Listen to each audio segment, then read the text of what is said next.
Lake Champlain, located in the northeastern part of the United States, bordered by New York State on the west, Vermont on the east, and the province of Quebec on the north. It is the sixth largest freshwater lake in the country, 125 miles long and 15 miles at its widest point. Lake Champlain's crystal clear surface covers 500 square miles and can drop to depths of over 400 feet in some spots. Portions of the shoreline are occupied by seasonal homes, but the main residents are concentrated in several towns and cities, like Plattsburgh on the New York side and Burlington across the lake in Vermont. Lake Champlain is a go-to destination for relaxation and vacations, but there is one drawback.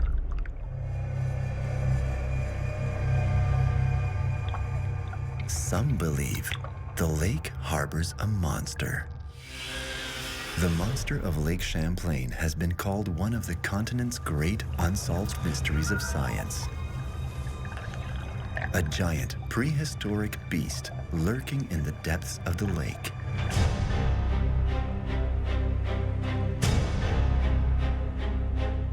Hundreds of eyewitnesses over 4 centuries claim to have seen it.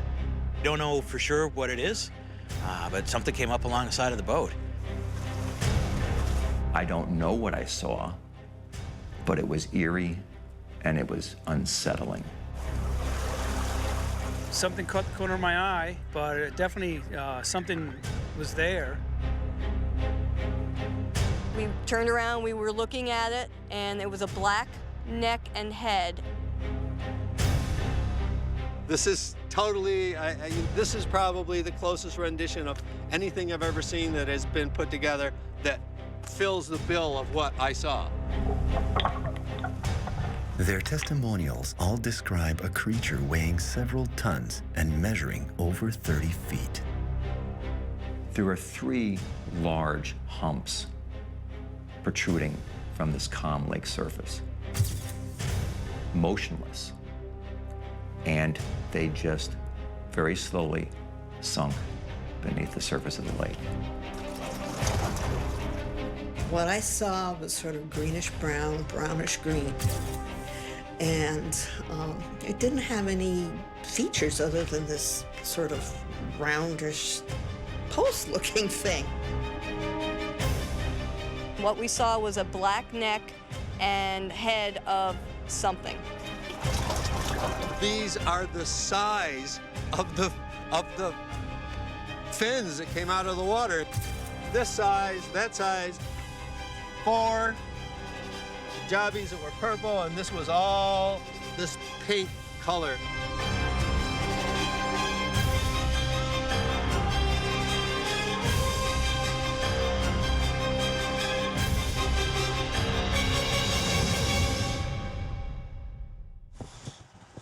Journalists, explorers, scientists, residents, and tourists, more than 300 in all, are convinced they've seen a monster in the lake. The first person to claim they'd seen it was none other than explorer Samuel de Champlain.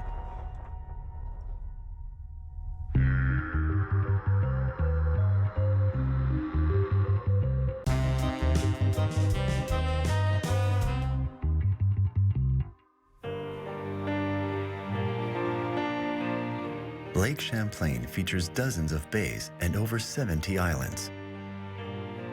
According to witnesses, the lake monster has some favorite spots in this immense body of water. Bulwagga Bay, at the southern end of the lake, is where sightings occur most frequently.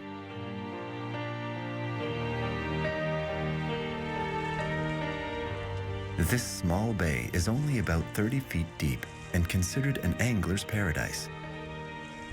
With its school of brown and rainbow trout, carp, and catfish, Bullwagga Bay is a hotspot for everyone hoping to lure a trophy fish. Although people claim to have spotted something monstrous lurking beneath the surface of the bay, the big one always seems to get away.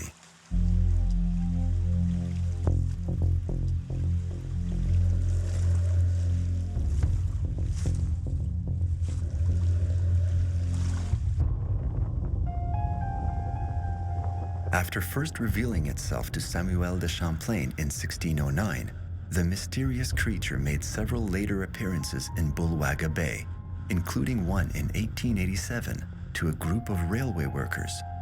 After that, for whatever reason, the lake monster seems to have shied away and remained hidden for over 100 years.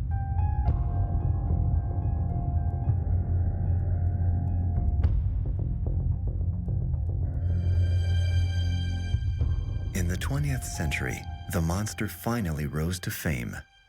In 1930, with the upgrading of Highway 22 that runs alongside the bay, an increase in travelers coming into the area led to an increase in reported sightings. That's when the creature earned its official name, Champ, and it soon became a star attraction from Port Henry to Burlington. In the 1990s, there was a flurry of Champ sightings. There's several books on Champ came out, a lot of newspaper stories, some of which I was writing, and people came forward all the time with Champ sighting. This board was put in back in the 1980s. It was originally designed to be sort of an evolving board that would catalog everyone who's ever seen Champ.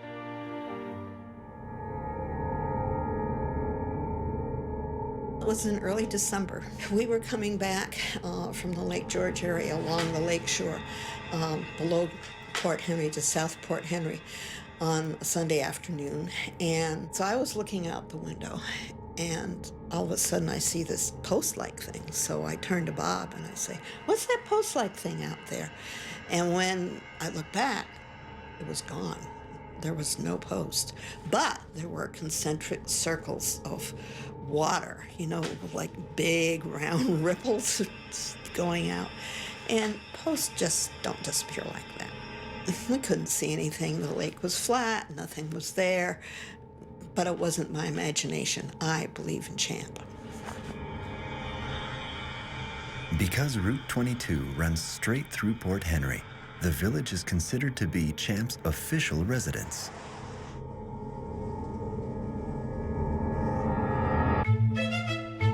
At first glance, Port Henry has all the traditional charm of small-town America.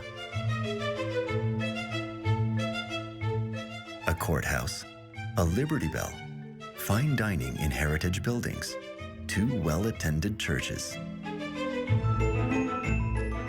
But the town also worships 2 local VIPs, Johnny Padres, a Major League Baseball legend, and Champ.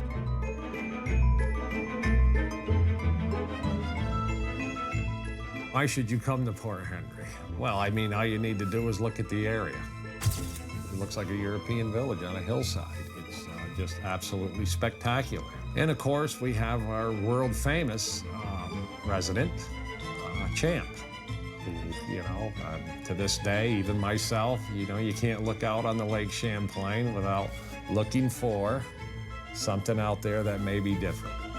The city is so attached to its monster that authorities have declared the lake a protected sanctuary for Champ. A formal public decree forbids anyone to harm, abuse, harass, or otherwise attempt to destroy it. It can be approached, observed, and even caressed, but under no circumstances can anyone hurt it. Port Henry has about 1,200 full-time residents. During the summer season, that number grows tenfold. Its 2 marinas are huge draws for boaters, anglers, and, because of Champ, lovers of strange phenomena. But if anyone were to declare a national sport in the village of Port Henry, the search for the lake monster would be the unanimous choice, hands down.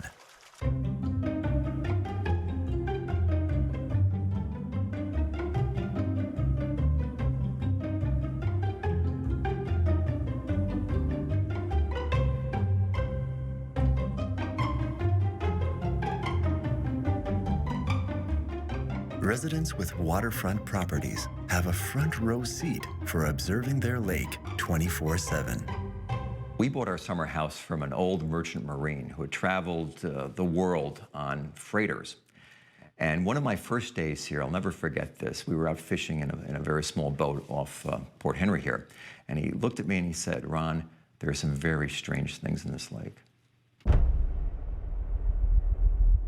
That sentence hung in my mind and really mesmerized me and stayed with me from the ages of 13 to my late 20s when that sentence came back into play. And I'll tell you what happened to that. In 1981, there were a flurry of champ sightings in the Port Henry area. And I was working as a newspaper reporter for the Albany, New York Times-Union, which is the major daily paper in Albany, New York, the capital city. And my editors were interested in seeing all these news reports about champ being sighted just 2 hours north of Albany, this major lake, Lake Champlain. And I wrote a 6-part series chronicling the flurry of activity in the Port Henry area. It was a good story. My paper played it big. So at the time when I was writing the piece and when the pieces were published, I didn't care whether there was a monster in the lake or not. But 2 years later, almost to the day, my perspective changed dramatically. July 4th weekend, 1983. I am fishing with my girlfriend. Lake Champlain is like glass. And my girlfriend is in the front of the boat. She says, "Ron, what's that?" I don't pay a whole lot of attention. We're being quiet, we're fishing, trying to catch fish. She says again, "Ron, what's that?" And she points, and I look to where she's pointing.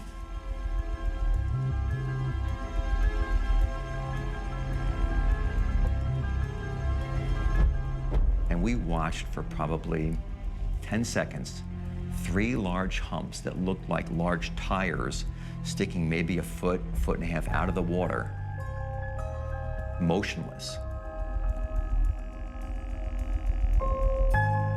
After seeing these 3 large humps out of the water, looking back, I have to conclude, although I haven't seen anything since, and I've been on the lake most every day in the last 5 or 6 years in the summer, you have to come to the conclusion that there's something unexplained in the lake, and it could very well be, in my mind, a plesiosaur. It could be something that escapes all of our imagination and may be there yet to be discovered.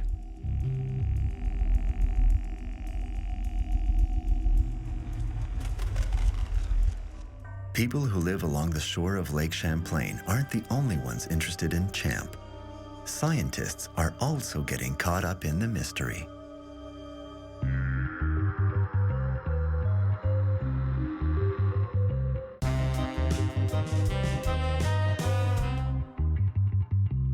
I think he looks like a big fish, kind of like a dinosaur from prehistoric times. We are now on the other side of Lake Champlain, in the town of Burlington, Vermont.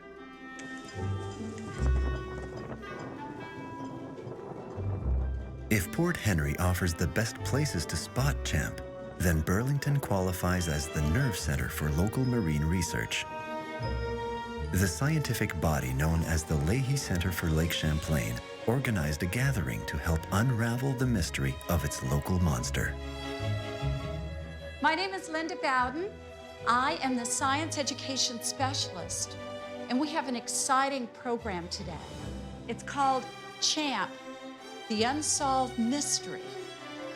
Dozens of theories have been put forward about the monster. Then, in 1977, a photo appears that grabs the attention of the scientific community. One of the most compelling pieces of evidence that we have is the photograph that Sandra Mancy took in 1977. So the photograph looks a lot like what you were saying, a plesiosaur. When she first took that photograph, she wasn't certain what she saw, but it was something that was very dangerous. In her mind, she needed to get the kids out of the lake. They were swimming there when this creature came up behind. That is the only photograph, the only clear photograph of champ that's out there right now. The Mancy photograph displays the unmistakable profile of a monster. Champ appears to be a species of aquatic dinosaur known as a plesiosaurus.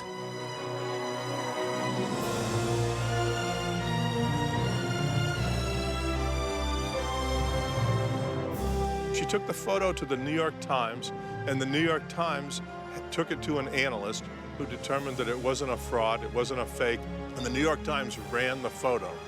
It's since been reproduced in numerous magazines, newspapers. It's been in specials about Champ. The Mancy photo is regarded as the most definitive proof that Champ exists. Some in the scientific community needed proof the image wasn't an optical illusion before they would accept Champ as the real thing. In-depth analysis determined the photo was not a fraud and concluded the creature in the photo actually was Champ.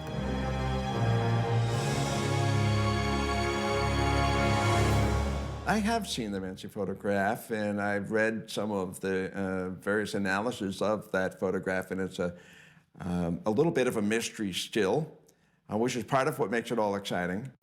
It shows what looks to be a creature's head. It just looks like one of those toy dinosaurs from when I was a small child. And so if you imagine the head of a brontosaurus or something like that, gosh, this would look a lot like that.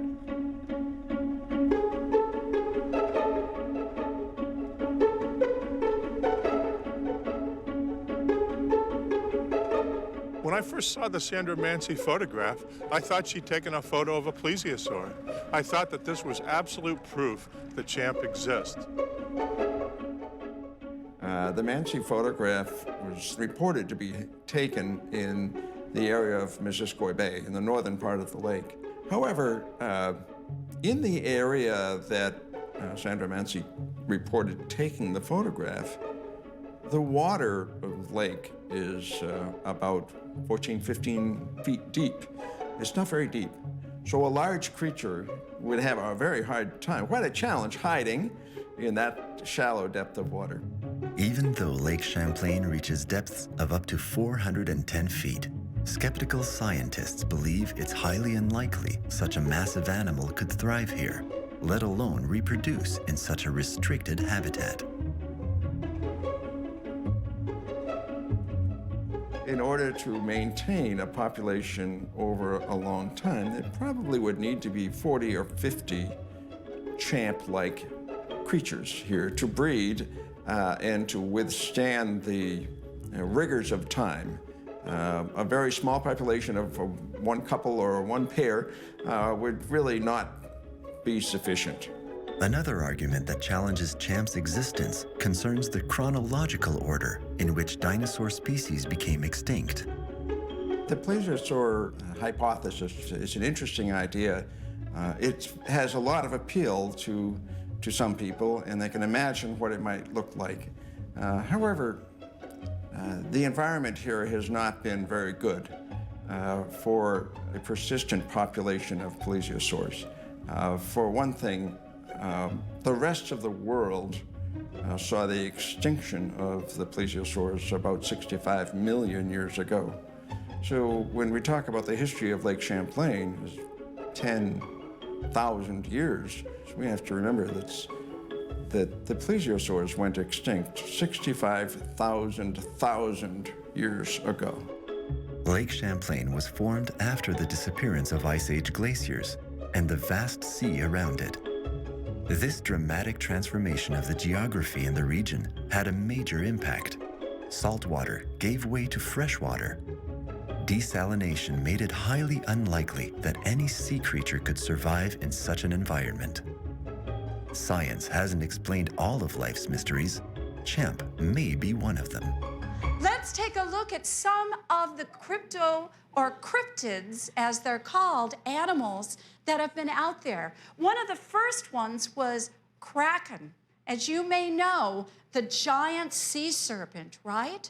Now, the giant squid, as they're called, have eyes the size of dinner plates. They have a very sharp beak. And it wasn't until 2006 that Japanese scientists actually got on film this giant squid. So what was a cryptid became, yes, in fact, this animal is real. And it was in water over 2,900 feet. So what do you think now about Champ? Could he be a cryptid? Could he be something out in the water we're not so sure? So I think we're constantly finding things that are in our seas, in our lakes, in our oceans that we didn't know were there before. And I think people are relating to that information saying, oh, well, if folks are discovering new things, then why cannot they discover a lake monster too?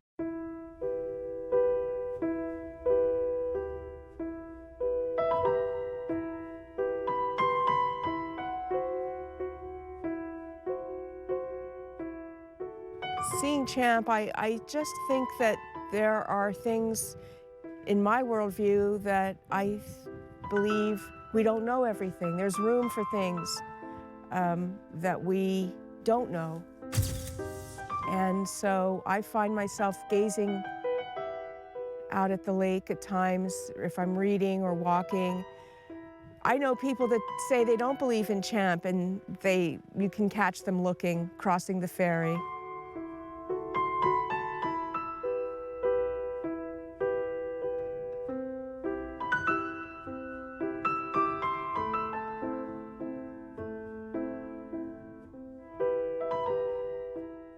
At one time, geologically, when the sea was connected to the lake, why wouldn't it be possible for sea creatures that we don't know about to have come into Lake Champlain and then adapted their existence in Lake Champlain?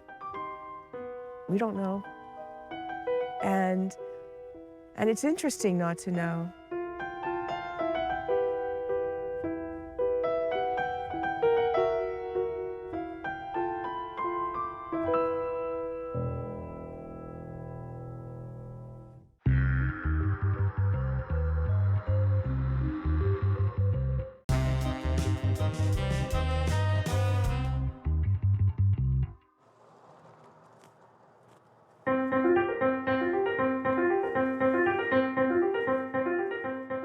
Somebody said it was a duck later on. You know, like, you saw a duck, don't worry about it. It looked like a post, except it certainly wasn't.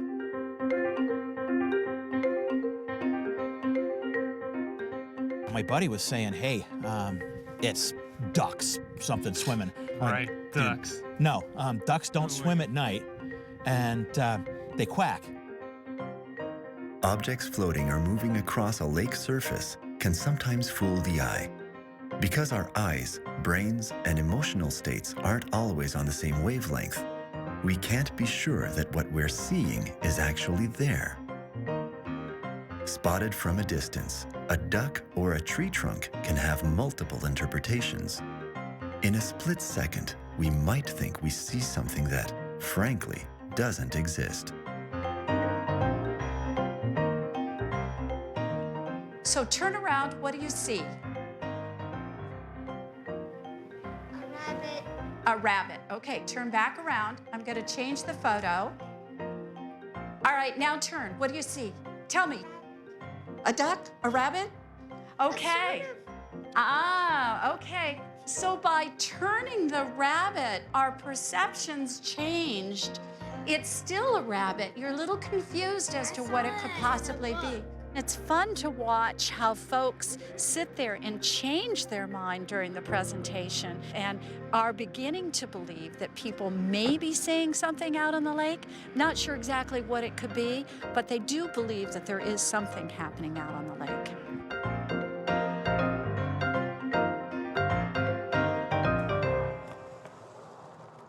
I was working on the ferry boat Champlain coming back from Port Kent, New York on a hot August afternoon, and we were sitting up on the deck.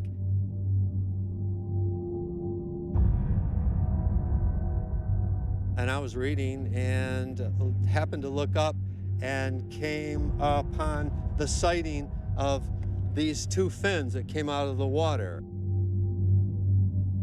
The folks that were with me sitting on the benches on the boat all ran up, pointed out, and asked what it is, and I was a crew member, and as a crew member I had to, after the second one came out of the water, I had to explain that it definitely is Champ. everybody ran to the rail, and now everyone's jumping up, down. Kids are picking up popcorn, throwing it in, feeding Champ. Everybody's quite excited, and this was my first physical sighting, and I do believe that there is something here that is part of the lake's heritage. 3 ferry boats service Lake Champlain between New York State and Vermont.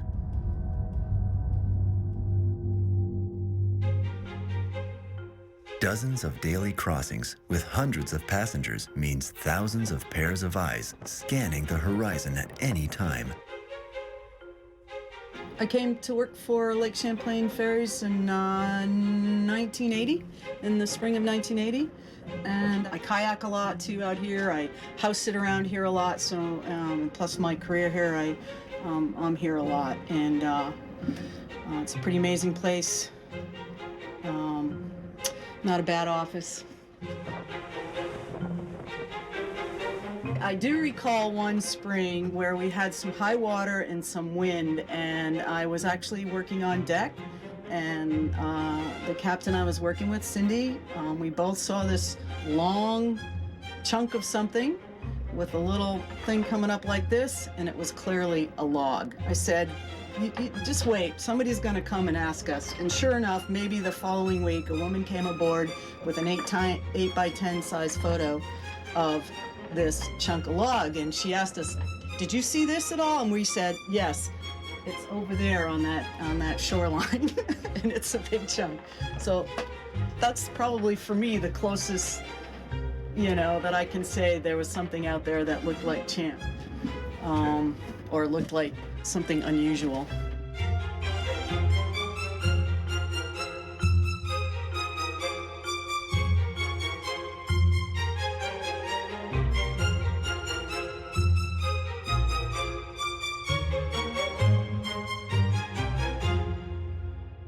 What they do see is a wonderful, fertile grounds for speculation. There are many large animals in Lake Champlain, but large means 5 or 6 feet long, 2 meters perhaps. We have the sturgeon, the lake sturgeon. It's quite an impressive thing. There's a channel catfish that can be very large, and there also could be 2 or 3 otters swimming in succession, one behind another, playing and looking like it's a single animal.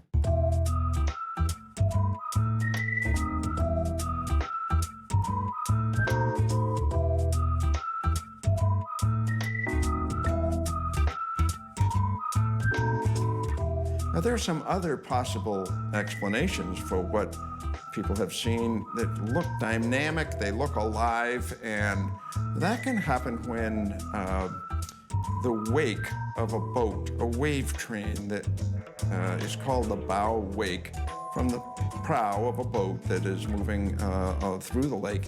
That is a train of waves that will pass right across the lake and be seen by people far removed from the boat itself.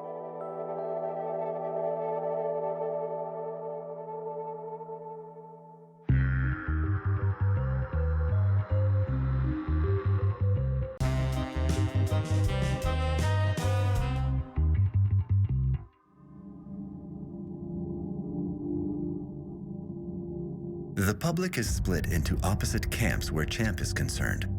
There are the believers and those who believe the lake monster is a far-fetched legend.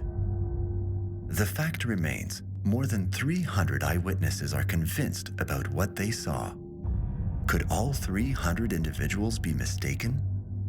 For the answer, it might be helpful to trace the monster's movements, beginning in Bulwagga Bay. Jim Carroll is one of the few people who claim to have had 2 close encounters with Champ, experiences that he believes have taught him something about the creature's habits. Oh, I've been on the lake for 40 years. We're out there all the time. We go out a lot. We take a lot of people out. And you're always looking, every time you're on the water, you're always looking for Champ. At some point, somebody's gonna capture something on film and we're gonna have proof. Jim's boat has all the equipment necessary to locate Champ, and he's set his compass heading for the specific locations where it's likely to be found. Passing tourists are a regular part of his expeditions. According to Jim, Champ only appears when the lake surface is relatively calm and the wind's blowing from light to gentle. Jim bases his measurements on the Beaufort wind force scale. The scale allows him to calculate the strength of the wind by correlating its effects both on water and land. The Beaufort scale grades wind force from 0 to 10. The higher the number, the lower the chances of spotting Champ. Most sightings occur when the wind strength falls between 0 and 3. Today, Jim and his passengers get lucky. Conditions are ideal. So here we are, and this is where we started. And when I was a kid, we were water skiing right here in the bay, just off. Oh, that way? Yeah. It's time to get going. Had a water skier. We checked, make sure he's okay, and then I turned around and looked off to the side of the boat, make sure you look ahead, make sure you're not going to run anything over. And right next to the boat, there was something that was alive.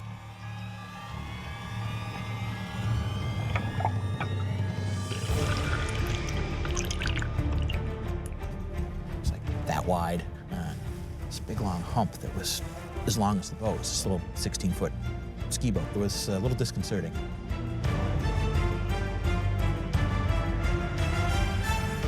Whatever it was alive and just kind of disappeared into the water up front and off to the back of the boat.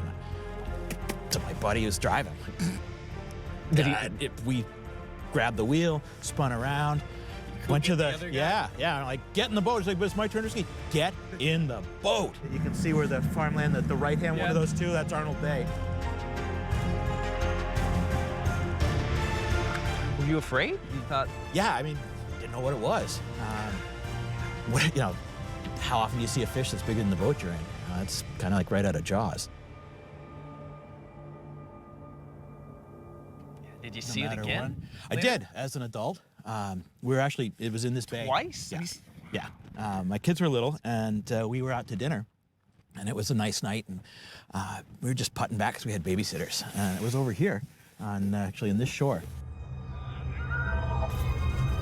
We were just putting along, enjoying the warm weather and the flat calm. And my wife says, "What's that?" And because I'd read up on Champ a bit, and gotten over that initial fear from way too long ago. Instead of turning the wheel and pulling away, we spun the wheel and we headed over towards it. And whatever it was moving away from us. We moved after it, and we watched it, and it disappeared. And all of a sudden, it's on the other side of the boat. And the couple that was with us, fella was saying, it's not Champ. Like, yes, it is. Whatever it is alive. It was swimming, and it moved away from us over here, and it came back. Now it's on this side of the boat. Conditions are ideal. The chance for a monster meetup is as good as it gets. But Jim won't get his third encounter with it today. Champ is nowhere in sight.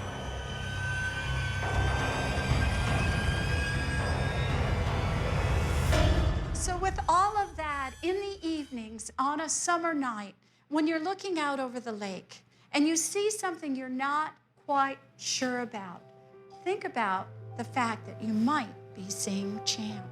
Anytime you have a conversation about Champ, you'll find people turn around and want to talk to you about this amazing creature. So it's a very popular program that we do here at Echo.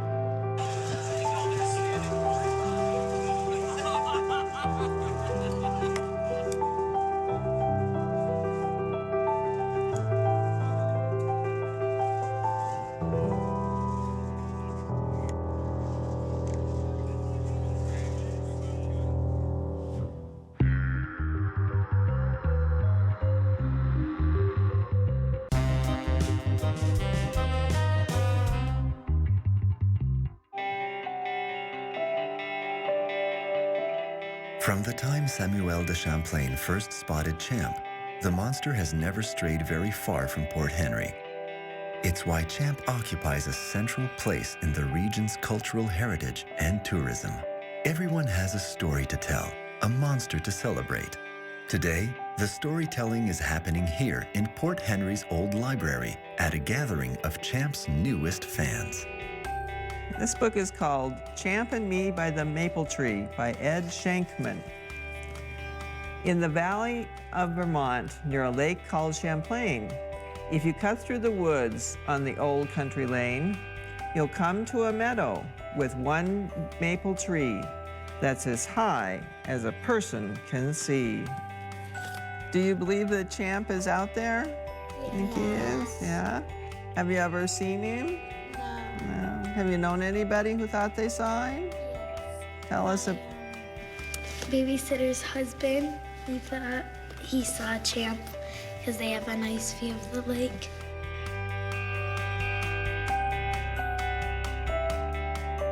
And the story of Champ goes back not just into the 70s or the 80s, but you know, you talk to people that were that grew up with my dad, you know, that fished on Lake Champlain. You know, they've seen something out there that that was different.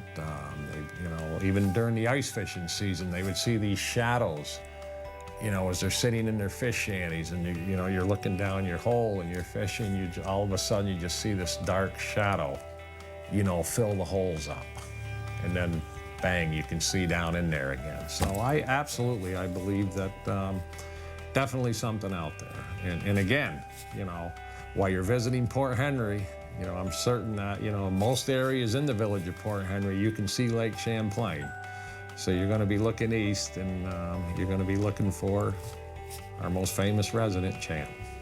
Port Henry is the hub for several annual Champ celebrations that draw scores of tourists to the area.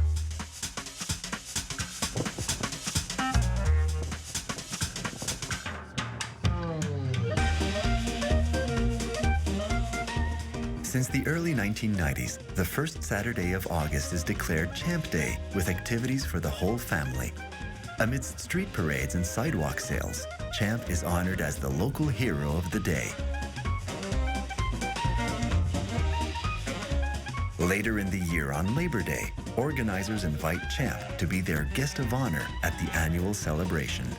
Alongside explorer Samuel de Champlain, Champ gets a chance to stroll down Main Street before submerging back into his watery home.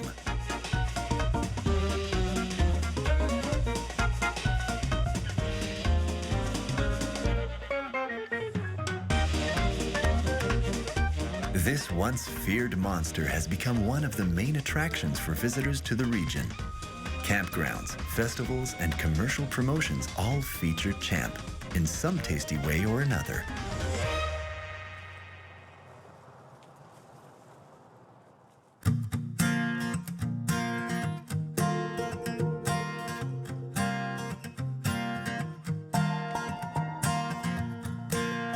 This celebrity sea monster now appears more often out of water than it does in the lake itself.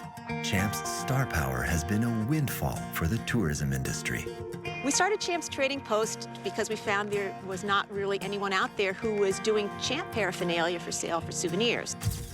So we developed our own line that includes t-shirts and hats and shot glasses and mugs that have Champ on them. They've done really, really well for us. We find that it's really helped our business having the name Champs and drawing people in. People come in, they say, oh, we've looked everywhere for Champ things, we're having a hard time finding them. They're thrilled to be able to find what they're looking for, to take something home for their kids, or just a souvenir of being here looking for Champ. After you've been spending all this time looking for Champ, there's a couple interesting historical spots you may be interested in. One of them is at Crown Point, which is just to the south of here. And there's an old ruins of the old fort there, and you can just wander through. Something a little more structured is Fort Ticonderoga, which is a historic site. They do reenactments of the different battles that Fort Ticonderoga was involved in. The kind of people that come into our store are people that know about the Champ legend, are intrigued by it, have their own stories. Some have a lot of questions. They've never heard of him. And it's just fun to hear the different stories and to, talk to people about what they think Champ is. And at the end of the day, sit out with a glass of wine on the deck and then just enjoy the sun on the lake, and maybe in those last moments, you'll see Champ off in the distance. Port Henry is a magnificent place. It is among the most beautiful places on earth. Lake Champlain is an incredible lake to behold and to enjoy. And I think the residents of Port Henry are incredibly lucky to have such beauty and such majesty in their backyard.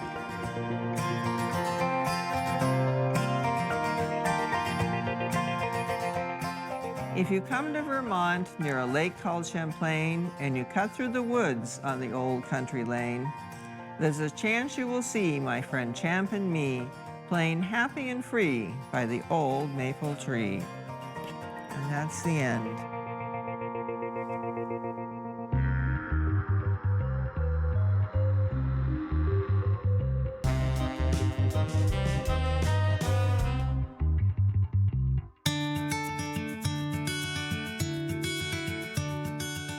When it comes to monsters, eyewitnesses, skeptics, researchers, and explorers all seem to agree. Champ is a full citizen of the communities around Lake Champlain. Now, Champ is part of who we are. Champy in New York and also up in Quebec, very revered as an iconic sort of symbol for our area. There are potato chips also that are called Champ. There's different car washes, Champ. And of course, there are many different kinds of monuments. The lake monster for the baseball team here is Champ.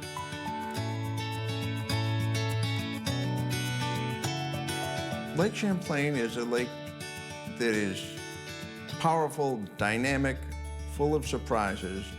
There's something mysterious and wild about Lake Champlain. Every single time I'm near the lake, whether I'm fishing, whether I'm sailing, my fishing tackle box, I carry a camera with me. I may be the next person who claims to have the definitive picture of the Lake Champlain monster. Well, you're always looking for that, for Champ. And chances are that when you're here visiting, you're going to spot him. I'm one of the people who actually saw Champ. I'm not afraid of it. If you truly believe or you want to, just chant, Champ, and it's just Champ. You never know. I'm serious.